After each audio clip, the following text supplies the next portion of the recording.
1950년대에 미국의 위스콘신 대학에서 우수한 문학 지망생들이 모임을 만들었다고 합니다.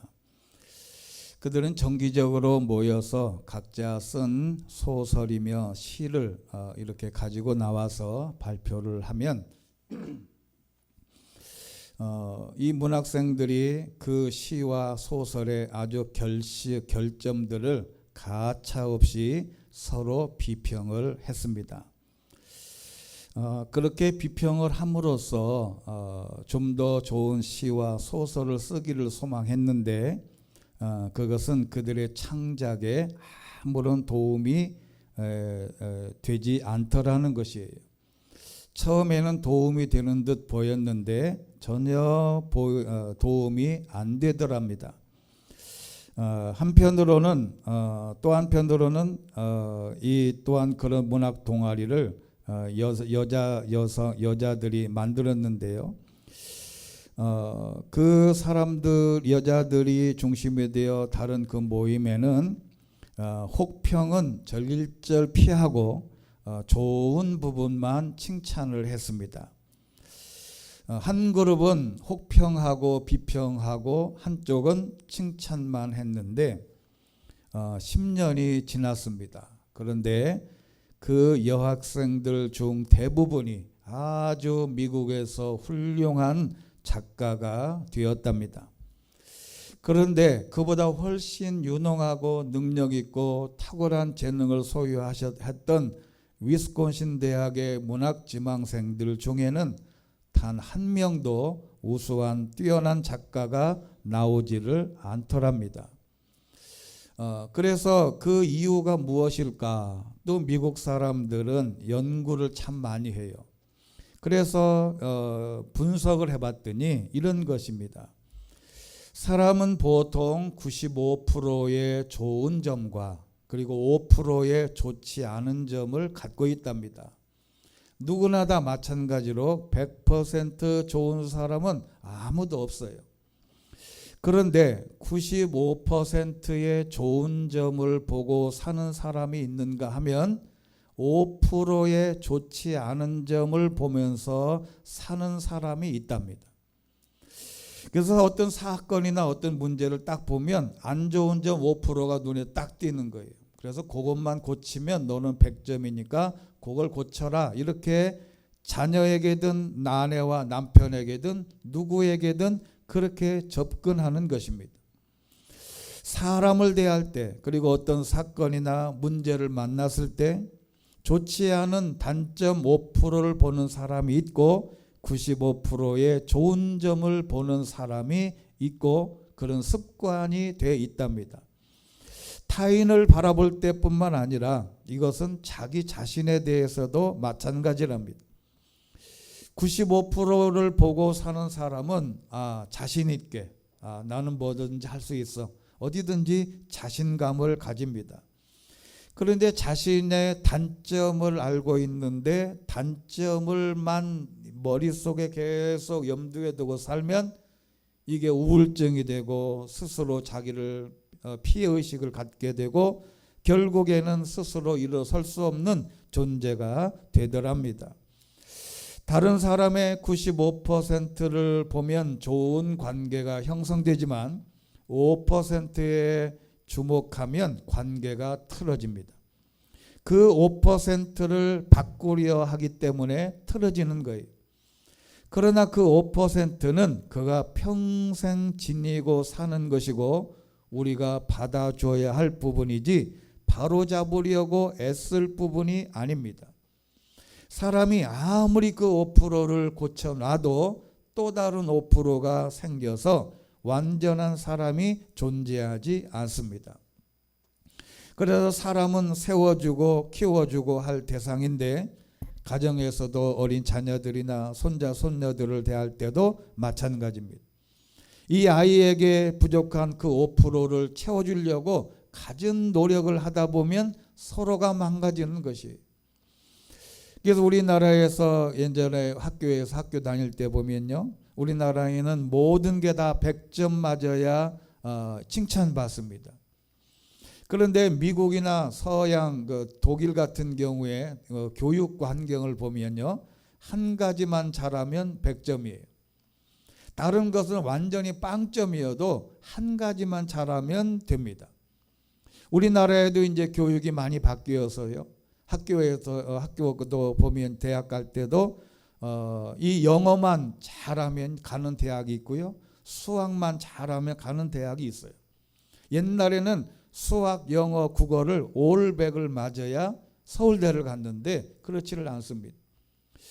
그래서 문제는 뭐냐면 그 5%가 눈에 띄는 사람은 그걸 고쳐야 됩니다. 부모의 눈에 자녀가 5%가 부족한 점, 너는 수학을 못한다, 다른 건 잘하는데 수학만 잘하면 올백이다, 그거 강조하다 보면 인생이 망가지는 것이다. 그런데 이런 이야기가 성경에 있습니다. 자, 여러분 성경을 가만히 들여다보면요, 하나님은 우리의 5%의 단점, 아니 어떤 사람은 10%, 어떤 사람은 90%의 단점이 있겠지요. 그런데 하나님은 그 단점을 보고 단죄하거나 벌을 주신다면 우리는 살아남을 사람이 누가 있겠습니까? 하나님은 희한하게 장점을 보십니다. 부족하고 거룩하지 못한 죄 많은 인간이지만 하나님은 항상 칭찬하시고 상을 주신다고 말씀하셨어요. 여러분, 사실 우리가 하나님 앞에 상 받을 일이 뭐가 있겠습니까? 상 받을 자격이 있겠습니까? 상 받을 어떤 성격이 되겠어요? 우리가 하나님께 상 받을 그 무엇이 있겠습니까?만은, 그런데 하나님은 우리의 좋은 점을 보시고 우리에게 상 주시는 하나님이라는 것을 성경에서 말하고 있는 것입니다. 그래서 오늘에 있는 말씀은, 오늘 주 제목을 어떻게 하면 하나님께 상 받을 수 있을까? 죄송하지만 한번 따라해 보겠습니다. 다 마스크를 쓰고 있지만 어떻게 하면 하나님께 상 받을 수 있을까? 어떻게 하면 하나님께 상 받을 수 있을까? 여러분, 첫째는 하나님은 다른 거 다 보지 않습니다. 믿음만 본다는 것이에요. 성경에 등장하는 아브라함, 아주 더럽고 추한 인간이에요. 자기 부인, 자기 죽을까 봐 자기 부인이 자기 누이라고 거짓말합니다. 여러분, 성경에 등장하는 모든 사람이 다 흠이 있어요. 그런데 하나님은 믿음을 보신다는 것을 상 받는 방법의 첫째 조건은 믿음이에요. 그래서 오늘 1절에 있는 말씀을 보면 믿음은 바라는 것들의 실체이며 보지 못하는 것들의 증거다. 여기서 믿음이라고 하는 것은 진리에 대한 하나님의 신실성에 대한 확신입니다. 하나님의 말씀은 맞다라는 것이에요. 구원에 대한 그리스도를 신뢰하는 것을 아울러 말하는 것인데, 진리에 대한 확신, 즉 하나님의 말씀이 진리다. 하나님의 말씀, 성경 말씀, 예수님이 하신 말씀의 전체를 아무런 의심 없이 확신하는 것이에요. 아버지의 이야기, 아버지의 말씀을 확신하듯이 이 신앙의 믿음의 전체 기초이자 출발입니다. 그래서 이 믿음이 있다면 그 다음에 나타날 현상들이 있다고 가르쳐 주는데, 이 믿음이 있다면 실상, 영어 헬라어로는 휘포스타시스라고 하는 단어인데요, 이게 신학을 공부하다 보면 이 단어가 굉장히 중요한 단어입니다. 자, 여러분 보세요. 아무것도 없습니다. 아무것도 없는데 내 마음에 믿음이라는 어느 조그마한 어떤 역할이 내 마음에 생기는데, 그 믿음이라는 것을 통해서 눈에 보이지 않았던 실체가 어느 날 갑자기 확 나타나는 것이, 이게 말이나 되는 이야기일까 싶은데, 믿음의 눈으로 믿음을 가지면 뭔가는 지금은 아무것도 안 보이지만 이 믿음을 소유하고 있으면 어느 날 갑자기 생각지도 못한 어느 실체가 눈앞에 보이게 된다는 것입니다. 자, 이것을 이렇게 연결하면 됩니다. 내가 어떤 구체적인 계획이 있어요. 나는 이렇게 계획이 있습니다. 어떤 장사를 하거나 사업을 하거나 어떤 목표를 하거나 때로는 어떻게 되고 싶은, 또 이렇게 되었으면 좋겠다. 우리의 가정은, 우리 아들은, 우리의 자녀는 이렇게 되었으면 좋겠다라고 믿음의 눈으로 결정하고 믿음을 가지면 언젠가는 눈앞에 그것이 현실적으로 눈앞에 존재한다는 것이. 제가 언젠가도 한번 예를 들어서 말씀을 드린 적이 있는데요. 제가 그 대학 다닐 때 음악을 전공하다 보니까 그때 가장 소유하고 싶은 게 뭐냐면 이 턴테이블 돌아가는 전축이에요. 전축인데 대학 다닐 때 무슨 돈이 있겠습니까? 무슨 뭐 그 살만한 여건이 안 되는데 제가 이제 백화점에 가봤더니 백화점 한쪽에 그런 곳만 이렇게 모아놓은 곳이 있어요. 그래서 쭉 들어가 봤더니 가격이 천차만별이더라고요. 근데 그 중에 그 태광 태광에서 나온 에로이카라고 하는 전축이 하나 딱 있는데 그게 가격도 그렇고 마음에 싹 들어요. 근데 그게 얼마였냐면 그때 당시에 한 30만 원 정도였는데 그때 당시에 저희들 등록금이 52만 원이었으니까 30만 원이면 보통 큰 금액이에요. 큰 금액. 근데 돈은 없어요, 수중에. 근데 우리는 말씀으로 믿음으로 나가면 실제로 뭔가 나타난다, 이 말이 재미삼아서, 그래서 제가 시간만 되면 가서 그 백화점에 갈 일이 있거나 주변에 갈 일이 있을 때 거기 가서 그것만 보고 오는 거예요. 야, 저거 내 거였으면 참 좋겠다. 그러고 집으로 와요. 그러고 그 다음에 또 생각나면, 심심하면 또 가서 저거 내 거였으면 좋겠다. 근데 여러분, 그렇게 제가 몇 번째 갔을 때 저희 집에 그 전축이 저희 집에 들어왔어요. 몇 번 정도 가서 보고 찜했을까요? 제가 그때 싹 세보지는 않았는데 약 한 30번 정도 되는 것 같아요. 30번째 가서 요거는 내 거였으면 좋겠다 찍어놓고 왔는데 그 다음에 돈이 생겨서 그것을 제 안방으로 데려온 적이 있어요. 자, 여러분, 눈으로는 보이지 않지만 믿음의 눈으로 뭔가를 계획하고 뭔가를 상상하고 뭔가를 믿음으로 계획을 하면 그게 믿음이 점차 자라서 내가 원했던 모든 것이 실체로 내 눈앞에 딱 나온다는 것이 오늘의 히브리서 11장 1절에 있는 말씀이에요. 그래서 아무것도 눈에 보이지 않지만 눈으로 믿음을 가지면 내가 꿈꾸고 계획하고 추진하는 모든 것들이 현실적으로 눈앞에 존재하게 된다는 것입니다. 자, 그런데 2절이 중요합니다. 그러면 이게 뻥이냐 진짜냐? 이 히브리서 기자가 글을 써가면서 믿음은 바라는 것들의 실상이다 딱 해놓고 그냥 해봐라 이렇게 아니고, 그러면 그 다음에 이 히브리서 기자가 뭐라 그러냐면 2절에서 조상들은 이 믿음으로 인정을 받았다. 샘플을 보여주는 거예요. 내가 이 말이 뻥이 아니다. 내가 지금 하는 말이 거짓말이 아니야. 지금부터 내가 증거를 보여줄게. 그렇게 산 사람들이 얼마나 복을 받았는지 내가 증거를 보여줄게 라고 성경이 시작을 합니다.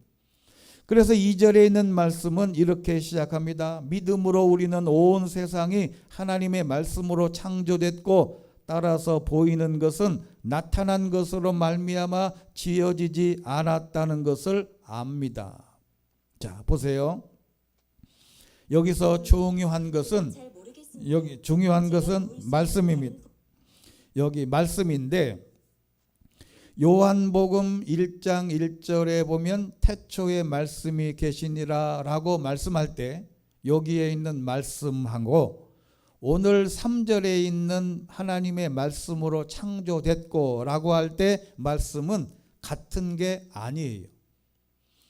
이것을 우리가 이제 성경을 번역할 때 참 이게 우리 성도들이나 또 신앙인들이나 기독교인들이 이 부분을 정확하게 알아야 되는데 이거를 모르니까 여러 가지 어려운 점이 있어요.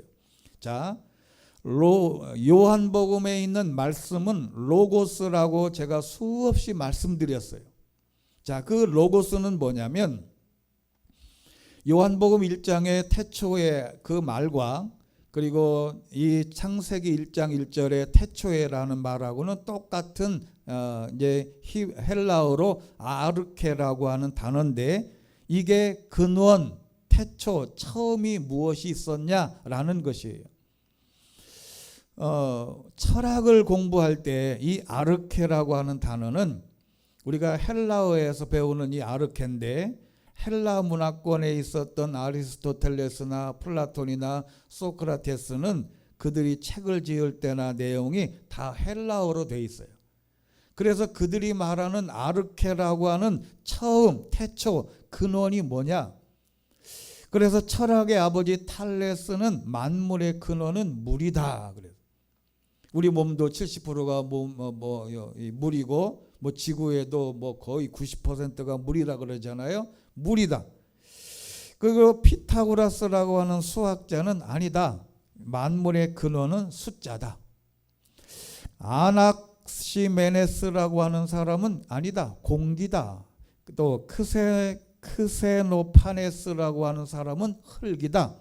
엠페도클레스라고 하는 사람은 짬뽕을 해서 흙과 물과 공기와 불 네 가지가 세 개의 근원이다 그랬는데 그러면 성경에서 태초 아르케는 뭐냐? 그게 말씀이라는 거예요. 로고스라는 거예요.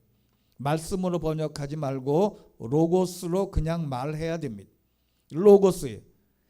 태초에 하나님이 말씀에 하신 그 로고스가 만물의 근원이고 거기서부터 창조가 시작되어 있는데 자, 이제 중요한 것을 말씀드립니다.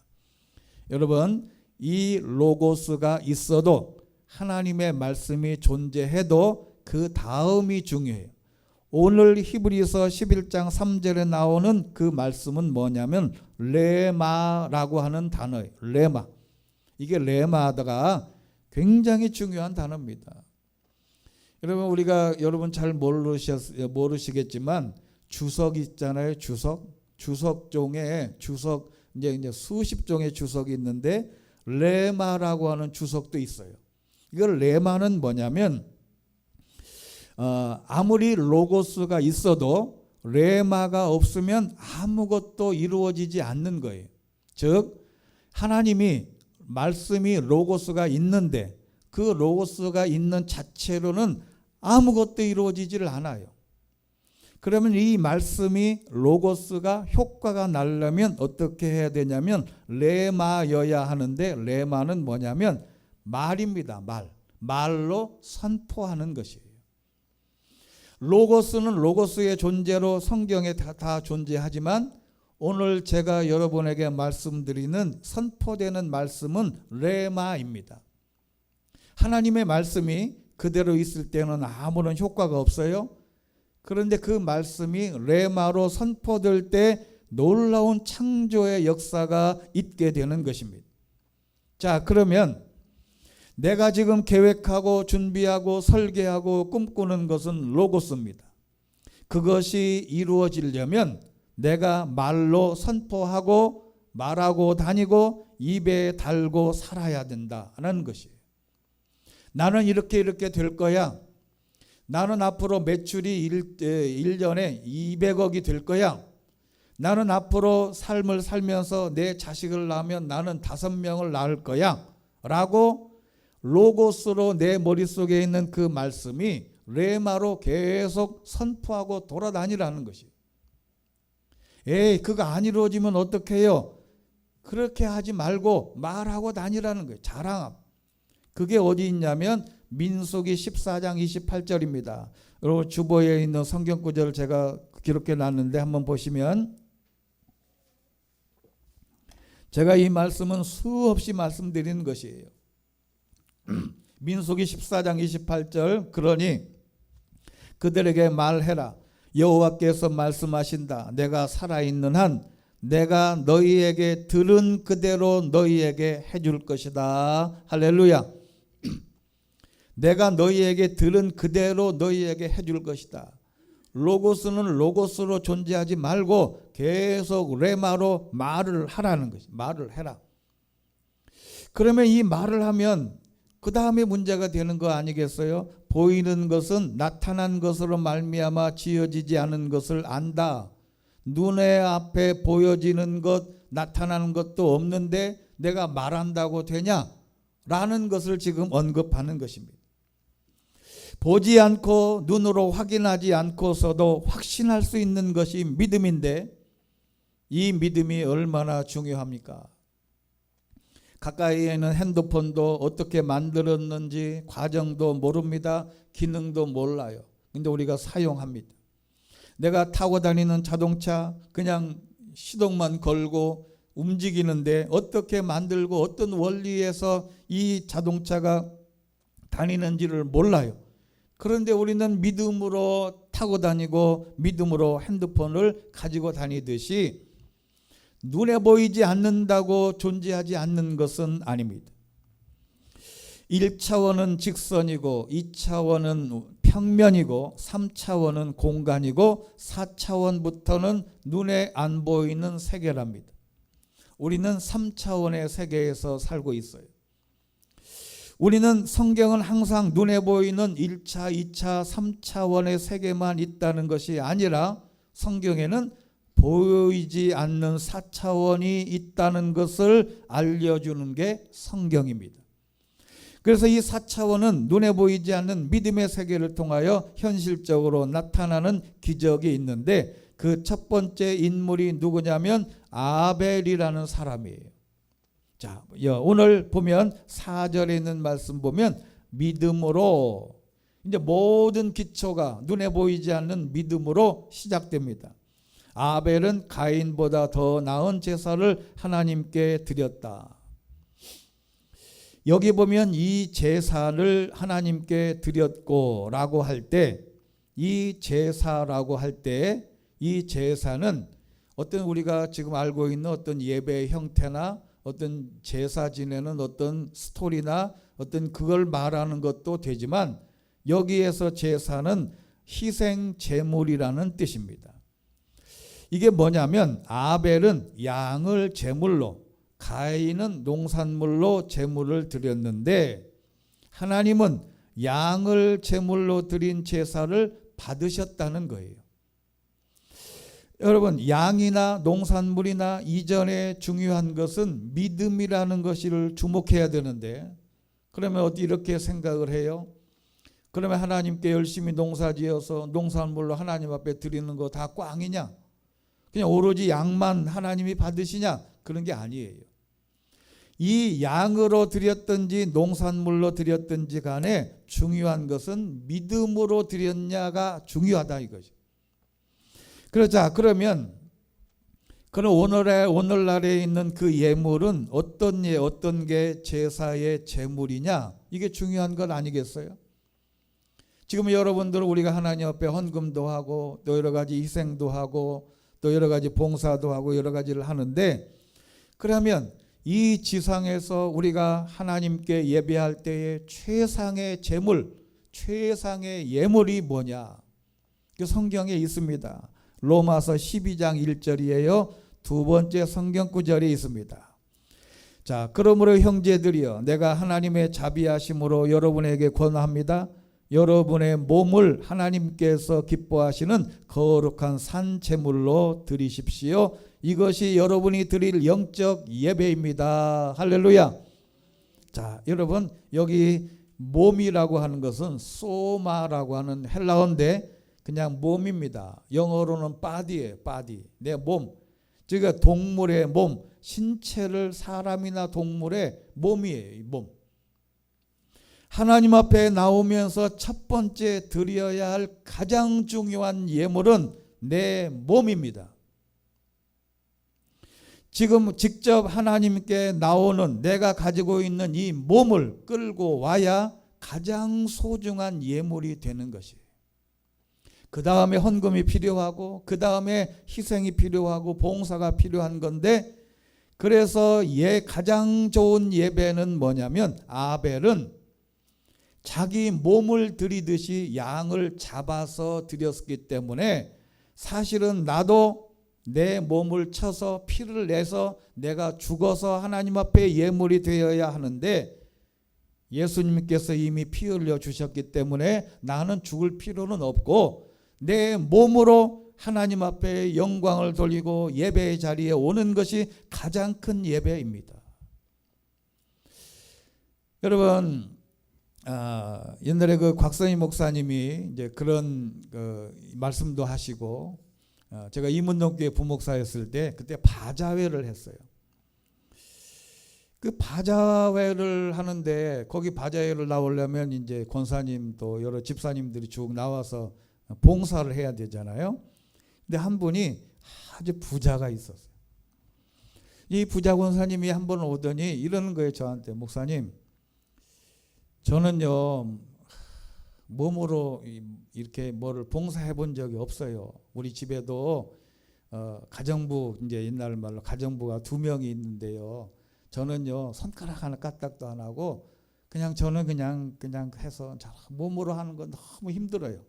그래서요. 그랬더니, 그런데 교회 와서 이렇게 봉사하는 걸 보니까 너무 미안하니까, 미안하면 와서 하시죠 그랬더니, 그냥 못한다니까요. 그래. 어떻게 하겠다는 거예요 그랬더니 이렇게 얘기해. 제가요 우리 집에 있는 가정부를 보낼 테니까 가정부가 와서 대신하면 안 될까요? 그러더라고. 내가 얘기 듣자마자 안 돼요.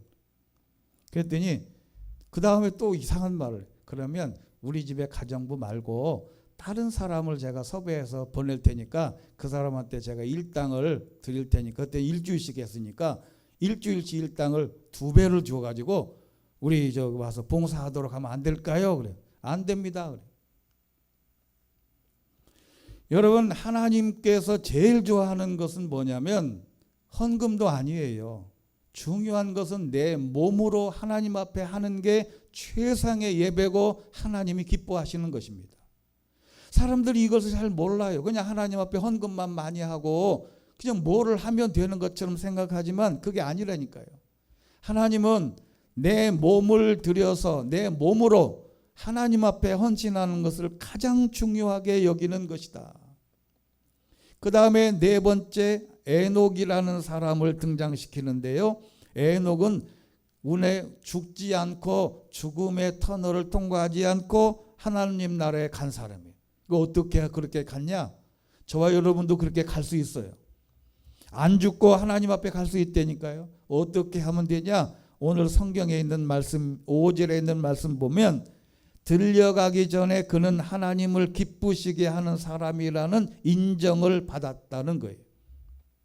하나님을 기쁘시게 하는 거, 하나님을 기쁘시게 하면 하나님은 우리는 죽지 않고 우리가 콜라겐도 안 먹고 무릎 수술 안 하고 건강한 몸으로 하나님께 가신다. 어떻게 하면 되냐? 하나님을 기쁘시게 해라. 그 기쁘시게 하라는 단어가 정말 귀한 단어입니다. 어떻게 하면 하나님을 기쁘시게 할까? 유아레스테오라고 하는 이 단어에 담겨져 있는 뜻을 보면 정말 기절할 만큼 기가 막힌 뜻이 있어요. 하나님을 기쁘시게 한다는 게 뭐냐면 어떤 것을 가지고 매우 즐거워하다라는 뜻이에요. 하나님을 기쁘시게 하려면 내가 가진 그 어떤 것을 가지고 매우 즐거워하면 돼요. 하나님을 기쁘시게 하려면 내가 가진 것, 그 어떤 것이라도 다 즐거워하고 하나님 감사하면 하나님이 제일 기뻐하시는 거예요. 데살로니가전서 5장 18절 있지 않습니까? 범사에 감사해라. 이는 그리스도 예수 안에서 여러분을 향하신 하나님의 뜻이다. 우리는 하나님의 뜻이 중요하다고 생각하지 않아요? 많은 사람들이 뭐라고 그러면 이거는 하나님의 뜻이야. 자기 생각을 말하면서 이것은 하나님의 뜻일 거야. 아니에요. 그건 모를 일이고, 하나님의 뜻이라고 정확하게 나와 있는 구절이 오늘 데살로니가전서 5장 18절입니다. 너희들이 어떤 것을 가지고 기뻐하면 기뻐하는 게 이게 하나님의 뜻이다. 하나님은 우리가 감사하는 것이 뜻이고 기뻐하는 것이 조건이에요. 그렇게 하면 하나님이 기뻐하신다는 것이에요. 저와 여러분이 하늘나라로 직접 가고 싶으면 정말 모든 것 다 하나님 앞에 감사하고 모든 것 속에 내 마음으로 원망하지 않고 기쁨으로 감사하면 하나님은 그걸 제일 기쁘게 여기신다. 그리고 두 번째, 믿음이 있습니다. 믿음이 없이는 하나님을 기쁘게 할 수 없다. 이 6절에 한 걸음 더 나갑니다. 이 믿음이 없이 하나님을 기쁘게 할 수 없는데 믿음의 조건은 두 가지입니다. 하나는 하나님이 계신다는 실존을 믿어라. 우리가 하나님께서 세상 많은 사람들은 하나님이 존재하심을 안 믿어요. 하나님이 어디 있냐? 내 주먹을 믿어라. 성경에서 믿음이라고 하는 것은 하나님의 존재를 믿는 거예요. 예수 그리스도가 나의 구세주라는 것을 믿는 것과 동일하게 하나님이 존재한다는 것을 믿어라. 그리고 두 번째는 하나님은 상 주시는 하나님이라는 것을 믿어라. 여기 상 주시다라고 할 때 이 단어도 번역을 좀 잘못했어요. 상 주시는 하나님이 아니라 보상하시는 하나님입니다. 상하고 보상하는 거하고 달라요. 보상은 뭐냐면 우리가 하나님 앞에 내 몸으로 하나님 앞에 예배하는 것, 내 몸으로 헌신하는 것, 내 썩어질 이 육신으로 하나님께 무엇인가 하는 사람들에게는 하나님이 보상해 주신다는 거예요. 내 몸을 통해서 열심히 일해서 얻은 재물을 헌금한다. 그것을 하나님이 기뻐하시는 것이에요. 내가 놀고 먹으면서 이상한 직업을 갖고 하면서 드리는 헌금 하나님은 안 받으신다 그랬어요. 그러니까 문제는 하나님은 우리가 하는 것만큼 반드시 보상해 주시는 하나님이신 줄로 믿습니다. 이것이 성경의 가장 기본적인 원리예요. 믿음은 하나님을 기쁘시게 하려면 감사하고, 하나님을 기쁘시게 하는 믿음은 하나님이 존재하신다는 것을 확신하고, 그 다음에 하나님은 내가 무엇을 하든지 공짜가 없고 반드시 보상해 주신다는 하나님을 믿으라는 것이죠. 이게 얼마나 기가 막힌 하나님의 놀라운 역사입니까? 그 증거가 누구냐면 아브라함이에요. 아브라함이 오늘 핵심적인 내용은 뭐냐면, 아브라함은 어디로 내가 너와 내 가족 친척 아비집을 떠나서 내가 지시할 땅으로 가라 그랬을 때 갈 바를 알지 못하고 갔다는 거예요. 우리가 어디를 갈 때 사람들은 항상 목표를 두고 가잖아요. 나는 지금 서점에 간다, 나는 식당에 간다, 어느 목표를 두고 가는데, 너는 친척 아비집을 떠나서 가라라고만 했지 어디로 가라 말을 하지 않았는데 가라는 말만 듣고 집을 나선 거예요. 왜 집을 나선 거냐? 10절에 있는 말씀입니다. 이것은 그가 하나님께서 친히 설계하시고 건축하신 견고한 터 위에 세워진 도시를 고대하는 마음으로 그냥 하나님이 계획이 있다는 것만 믿고 그냥 따라가는 거예요. 내 몸을 움직이는 것이죠. 하나님이 계획하고 있다는 것을 사고를 가진 것이 아브라함에게는 가장 큰 믿음 중에 하나였습니다. 하나님은 계획을 갖고 계신다. 힘들 때도 하나님은 지금 계획을 갖고 있다. 지금의 현실, 때로는 코로나든 직장이든 삶의 모든 어려움이든 하나님은 하나님의 계획을 반드시 갖고 계세요. 저와 여러분을 향한 모든 계획도 하나님은 다 계획이 있어요. 기생충이라는 영화를 보면 거기 그런 말이 나오지요. 아들이 그 어떤 부잣집에 또 이 알바 말하자면 그 알바생으로 들어가려는데 학력이 없어. 그러니까 학력을 위조하잖아요. 그래서 그 컴퓨터로 학력을 다 위조하니까 아버지가 뭐라 그래요? 야, 너 모든 게 다 계획이 있구나. 그런 계획 말고 그것도 계획이지만요, 하나님은 저와 여러분을 향해서 한국교회와 여러분 가정을 위해서 하나님은 계획을 갖고 있습니다. 그 계획을 반드시 믿음의 눈으로 바라볼 수 있는 것, 그러면 하나님이 거기에 보상해 주신다고 성경에 말씀하셨습니다. 그 중에 하나가 욥 아닙니까? 욥이 세 딸과 7 아들 그리고 온 집안에 있는 동산 부동산이 한꺼번에 하루아침에 쫄딱 망했어요. 자기의 몸도 하나 사탄이 쳐서 머리끝부터 발끝까지 악창이 나서 도대체 긁다가 너무 가려우니까 거기에다가 불이 불 떼고 남은 잿가루를 뿌리고, 거기에 그렇게 뿌리고 나면 여러분 거기에 구더기가 꼬여요. 거기서 알을 까면 몸등이 얼마나 가려워.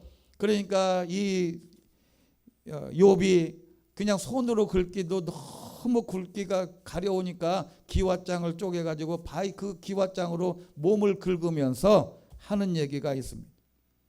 욥기서 1장 20절입니다. 오늘 주보에 있는 이 말에 욥이 벌떡 일어나 겉옷을 찢고 머리를 밀어버리고 땅에 엎드려 경배하며 말했습니다. 내가 내 어머니의 모태에서 벌거벗고 나왔으나 떠날 때도 벌거벗고 갈 것입니다. 여호와께서 주신 것을 여호와께서 가져가시니 여호와의 이름이 찬양받으시기를 바랍니다. 이 모든 일에도 불구하고 욥은 죄를 짓거나 하나님을 원망하지 않았습니다. 에녹처럼 하나님을 기쁘시게 하는 것을 알았어요. 그 다음에 욥에게 주신 축복은 지난 이 설 때 말씀드린 예배 모범에 말씀드린 대로 하나님이 주신 복을 2배로 더 받고, 23장 10절 보면 그분은 내가 가는 길을 아시는데 그분이 나를 시험하시고 나면 내가 순금같이 나오게 될 것입니다. 아브라함도 똑같아요. 갈 바를 알지 못하고 가라 그러면 움직이는 거예요. 움직이고 나니까 가는 곳마다 하나님이 예비하신 놀라운 축복과 은혜가 예비되어 있는 것입니다. 나의 가는 길을 그가 하시고 순금같이 나오게 하시려는 하나님, 그 계획을 믿음의 눈으로 바라보는 자에게 하나님은 보상해 주시는 하나님이신 줄로 믿습니다. 도로시아 브랜디라고 하는 2014년에 출간한 책인데 미국에서 200만 부가 팔렸고 11개 국가 국어로 번역된 베스트셀러가 있는데요. 눈물이 나도록 살아라. 부제가 삶의 열망을 깨우는 새로운 사고방식이라는 책에 나오는 한 여인의 이야기입니다. 영국에 사는 2아이 엄마 샬롯 카틀리라고 하는 여자가 세상을 떠났습니다. 향년 36세, 대장암 4기 진단 후 간과 폐에 전이가 되어 25회 방사선 치료와 39번의 화학요법 치료도 견뎌냈지만 끝내 그 생명을 거두었어요. 그분이 이렇게 글을 썼습니다. 살고 싶은 나날이 너무 많은데 저한테는 허락하지 않네요. 제 아이들 커가는 모습도 보고 싶고 남편에게 못된 마누라도 되면서 늙어보고 싶은데 그럴 시간을 안 주시네요. 살다 보니 그렇더라고요. 매일 아침 아이들에게 빨리 일어나라고 서두르라고 이 닦으라고 소리 지르는 날들이 행복이었더군요. 살고 싶어서 별의별 치료를 다 받아봤어요. 기본적 의학 요법은 물론 기름에 절인 치즈도 먹어보고 쓰디 쓴 즙도 마셔봤습니다. 침도 맞았지요. 그런데 아니더라고요. 귀한 시간 낭비라는 생각이 들었어요. 장례식 문제를 미리 처리해 놓고 나니 매일 아침 일어나 내 아이를 깨어나주고 뽀뽀해 줄 때 뽀뽀해 줄 수 있다는 것이 새삼 너무 감사하더라고요. 얼마 후 저는 그이의 곁에서 잠을 깨는 기쁨을 잃게 될 것이고 그이는 무심코 커피잔 2개를 꺼냈다가 커피는 한 잔만 타도 된다는 사실에 슬퍼하겠지요. 딸아이 머리를 따줘야 하는데 아들 녀석 잃어버리는 레고 어느 조각이 어디에 굴러가 있는지 저만 아는데 그건 누가 찾아줄까요? 6개월 시한부 판정을 받고 22개월을 살았습니다. 그렇게 1년을 보너스로 얻은 덕에 초등학교 입학 첫날 학교에 데려다주는 기쁨을 품고 갈 수 있게 됐습니다. 녀석의 첫 번째 흔들거리던 이빨이 빠져 그 기념으로 자전거를 사주러 갔을 때는 정말 행복했어요. 보너스 1년 덕분에 30대 중반이 아니라 30대 후반까지 살고 가네요. 중년의 복부 비만요, 늘어나는 허리둘레, 그거 한번 가져봤으면 좋겠습니다. 휘어지는 머리카락이요, 그거 한번 뽑아봤으면 좋겠습니다. 그만큼 살아남는다는 얘기잖아요. 저도 한번 늙어보고 싶어요. 부디 삶을 즐기면서 사세요. 두 손으로 삶을 꼭 붙드세요. 여러분이 부럽습니다. 결국 이 여자가 하는 얘기가 뭐냐면, 에녹처럼 하나님을 기쁘시게 하려면 모든 일에 불평하지 말고 원망하지 말고 감사하라는 것이죠. 내가 지금 살아있다는 것, 오늘 이 시간 저와 여러분이 내가 건강할 때 어디를 가고 싶고 여행을 가고 싶고 미국을 가고 싶고 태국을 가고 싶고 내가 뭔가를 하고 싶다는 것 이전에 내 몸을 가지고 하나님 전에 나와서 먼저 내 몸으로 하나님 앞에 제물되어 예배하고, 내가 가진 것 별로 없고 가진 것 부족하지만 모든 것 감사하고 모든 것 원망하지 않고 믿음으로 하나님을 기쁘시게 하면 하나님이 반드시 보상해 주시는 하나님이신 줄로 믿고, 이 상 주시는 하나님을 믿는 것이 우리에게는 가장 소중한 믿음인 줄로 믿습니다. 오늘 이 시간 그러면 놀라운 일이 일어납니다. 저와 여러분의 인생의 가정의 교회와 그리고 사업과 직장에 놀라운 일이 일어납니다. 하나님을 기쁘시게 하고 하나님의 존재하심과 보상해 주시는 하나님, 무엇보다도 내 몸을 통하여 하나님께 드림으로 하나님이 보상해 주시는 그 놀라운 하나님의 축복을 여러분의 인생에 하나님이 함께 할 수 있게 되기를 주의 이름으로 축원합니다. 전능하시고 자비로우신 하나님 아버지, 성경에 믿음으로 승리한 사람들의 샘플을 보여주셨습니다. 아벨과 에녹과 아브라함 세 사람을 등장시켜서 어떻게 하면 하나님께 축복을 받는지 복을 받는지 말씀해 주신 대로 이 말씀을 내 마음밭에, 내 마음 안에, 내 생각에 잘 정리하여 하나님 앞에 드리는 모든 것을 통하여 보상받고 축복받아 이 땅을 살아가는 날 동안 하나님께서 주시는 증거로 남아 있을 수 있도록 주께서 축복하여 주시옵소서. 예수 그리스도 이름으로 기도하옵나이다. 아멘.